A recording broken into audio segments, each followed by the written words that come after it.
Hope you all doing great. So अभी recently मैंने बहुत सारे इंटरव्यूज़ दिए हैं। जावा मेनली जावा रिलेटेड ही है, जावा डेवलपर से। तो आई थॉट कि कुछ कॉमन क्वेश्चंस है जो बार बार इंटरव्यूज़ में आते हैं, तो वो मैं शेयर कर दूँ इस यूट्यूब वीडियो में। So let's get started.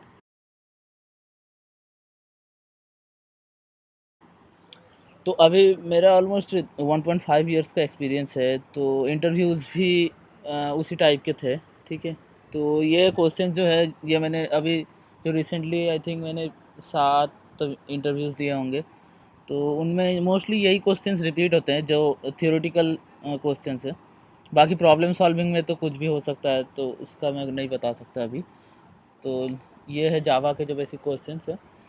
पहले तो बेसिक से स्टार्ट करते हैं इंटरव्यूअर। तो पहले से ऑब्जेक्ट जावा को ऑब्जेक्ट ओरिएंटेड क्यों बोलते हैं, या फिर ऑब्जेक्ट ओरिएंटेड प्रोग्रामिंग होता क्या है, जेनरिक मतलब एक डेफिनेशन टाइप का। या ऐसे ये वाले भी पूछते हैं कि जावा क्यों 100% ऑब्जेक्ट ओरिएंटेड लैंग्वेज नहीं है, क्योंकि वो इसकी जो प्रिमिटिव डेटा टाइप्स है वो ऑब्जेक्ट नहीं है, इस रीज़न से। तो वहाँ से फिर रैपर क्लास के बारे में भी पूछ सकते हैं इन केस। सो इसलिए मैंने ये लिख दिया था। तो इसके बाद मेनली जब हम लोग ऑब्जेक्ट ओरिएंटेड का कॉन्सेप्ट बताते थे, तभी ये कीवर्ड्स वो एक्सपेक्ट करते हैं, जो मैंने यूजुअली देखा है कि पॉलीमॉर्फिज्म हो, इनहेरिटेंस या डेटा एब्स्ट्रैक्शन। तो इस टाइप के जो कीवर्ड्स होते हैं उनके रिलेटेड कुछ क्वेश्चन पूछते हैं। मोस्ट ऑफ द टाइम मैंने देखा है कि पॉलीमॉर्फिज्म को लेके ज़्यादा पूछते हैं। जो डायनामिक होता है ना, ये पॉलीमॉर्फिज्म मतलब ओवरलोडिंग एंड ओवरराइडिंग, या तो ओवरलोडिंग और ओवरराइडिंग को एक्सप्लेन करने बोलते हैं। तो वो एक क्वेश्चन मैंने काफ़ी टाइम फेस किया है। तो डायनामिक पॉलीमॉर्फिज्म जो ओवरराइडिंग होता है। ओके। और ये तो मैंने बस एग्जांपल लिखा था, ऐड। अगर मतलब ऐड को ओवरलोड करे तो ये एक पॉलीमॉर्फिज्म का एग्जांपल होगा, मेथड ओवरलोडिंग और ओवरराइडिंग। उसके बाद एब्स्ट्रैक्ट क्लासेस के बारे में पूछते हैं। एब्स्ट्रैक्ट क्लास क्या होता है, और एब्स्ट्रैक्ट क्लास और इंटरफेस में क्या डिफरेंस होता है। और ठीक है। या फिर ये एक्सटेंड कीवर्ड्स और इम्प्लीमेंट्स कीवर्ड्स क्यों यूज़ होता है, ये भी पूछते हैं। और आई थिंक ये मैंने ऐड किया था क्या। ठीक है, मैं बाद में बताऊँगा। अच्छा, तो ये हो गया एब्स्ट्रैक्ट क्लास और इंटरफेस। और एक्सेस मॉडिफायर्स के बारे में ज़्यादा नहीं पूछा है किसी ने अभी तक, लेकिन एक दो बार पूछा होगा, ऐसे पब्लिक, प्राइवेट, प्रोटेक्टेड और डिफ़ॉल्ट का क्या डिफरेंस है। ठीक है। और कलेक्शन फ्रेमवर्क तो हमेशा ही पूछते हैं, स्पेशली कलेक्शन फ्रेमवर्क में हैश मैप के बारे में ज़्यादातर पूछते हैं कि how hash map works internally. वो एक वीडियो देख लेना, कोई इंटरव्यू मतलब कोई भी यूट्यूब में समझ आ जाएगा। तो वो बेसिक मतलब वो जानना चाहते हैं कि मतलब पता है कि नहीं है कि वो हैश मैप में जो हैश फंक्शन वाला पार्ट है ना, कि हैश फंक्शन के थ्रू की जाता है, फिर एक इंडेक्स मिलता है, ये सब पता है कि नहीं, वो बस जानना चाहते हैं। तो हैश मैप के बारे में पूछते हैं। और ये देखा है एरे लिस्ट और लिंक लिस्ट के बारे में काफ़ी पूछते हैं कि एरे लिस्ट और लिंक लिस्ट का डिफरेंस क्या है, और कब यूज़ करना है एरे लिस्ट, और कब यूज़ करूँगा लिंक लिस्ट, ये पूछते हैं।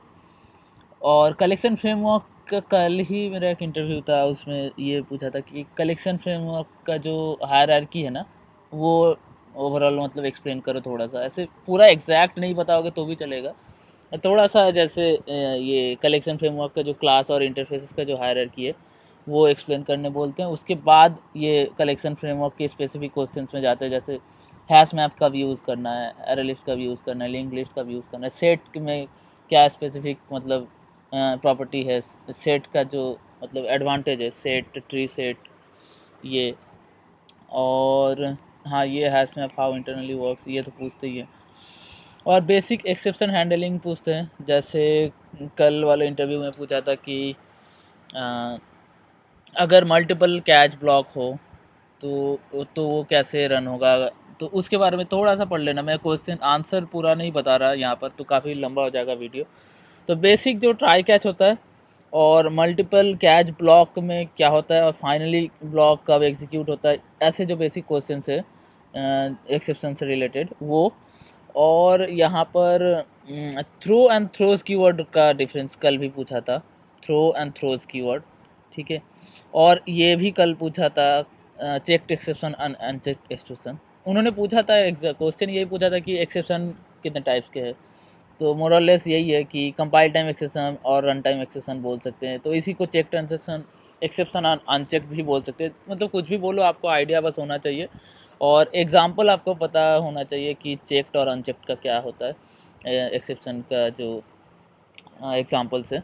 और ये और और ये भी पूछ सकते हैं कि एक्सेप्शन कहाँ से मतलब डिराइव हुआ है, मतलब इसके सुपर क्लास के बारे में। तो थ्रोएबल वो पूछ सकते हैं।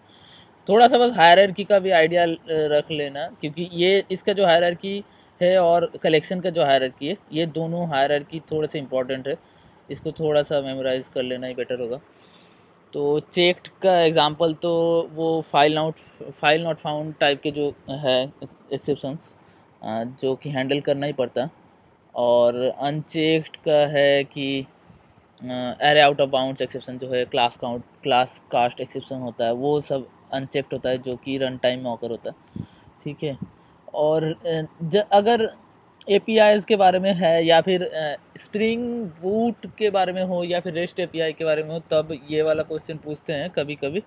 ज़्यादा मैंने नहीं फेस किया, लेकिन समटाइम्स दे आस्क कि रेस्ट एपीआई के जो क्रड ऑपरेशंस है, रेस्ट एपीआई ही मतलब बेसिकली थोड़ा बहुत एक्सप्लेन करने बोलते हैं कि इसका जो मेथड्स है क्या क्या है मेथड्स, या फिर ये पोस्ट मेथड में यूआरएल स्ट्रक्चर क्या होगा, पुट मेथड में क्या होगा। एक दो क्वेश्चन पूछ सकते हैं यहाँ से भी।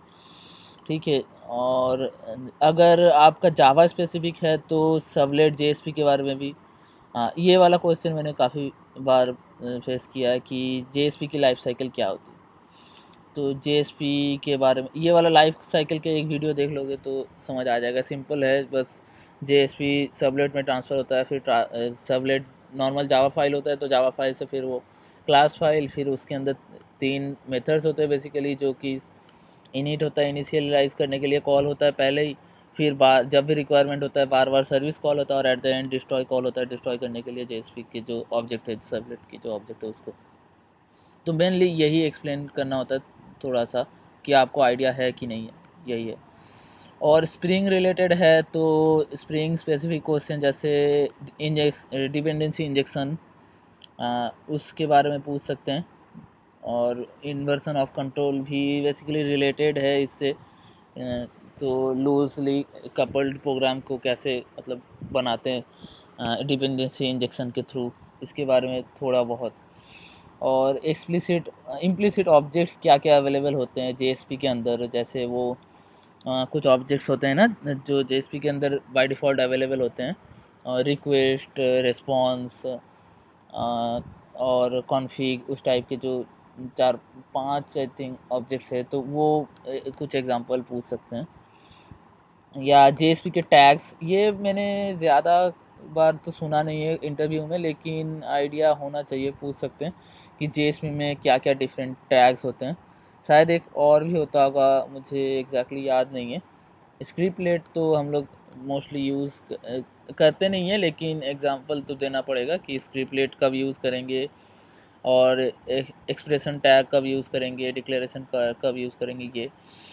और ये डिज़ाइन पैटर्न के बारे में बहुत ही बेसिक पूछते हैं कभी कभी, नहीं तो डायरेक्टली सिंगल टोन के बारे में पूछा है मुझे काफ़ी बार इंटरव्यू में, कि सिंगल टोन क्लास कैसे बनाओगे। तो उसका एक एग्जांपल बस बता देना कैसे आप सिंगल टोन बनाओगे। डिज़ाइन पैटर्न में ज़्यादा डेप्थ में नहीं जाते हैं यूजुअली। और एमबीसी की जो बेसिक स्ट्रक्चर है कि एक एमबीसी प्रोजेक्ट कैसे होता है, कि स्प्रिंग एमबीसी के बारे में हो, कुछ भी हो, मॉडल व्यू कंट्रोलर बेसिकली क्या लेयर से, जो बेसिक स्ट्रक्चर है वो एक्सप्लेन करने कभी कभी बोलते हैं। ठीक है। तो इसमें से तो काफ़ी सारे क्वेश्चंस मैंने कल भी फेस किया, कल एक इंटरव्यू था, तो मोस्टली जावा रिलेटेड यही क्वेश्चंस से बार बार रिपीट होता है इंटरव्यू में, जो मैंने नोटिस किया, तो इसीलिए आई थॉट कि शेयर कर दूं। आई होप ये हेल्पफुल रहा होगा। अगर इनमें मैंने कुछ क्वेश्चंस छूट गए होंगे तो वो आप कमेंट्स में बता सकते हैं कि उम, क्या और क्वेश्चंस है जो आपने फेस किया हो रेगुलरली इंटरव्यूज़ में जावा रिलेटेड, तो मैं कोशिश करूँगा कि वो भी इंक्लूड कर दूँ। Okay, so bye for now.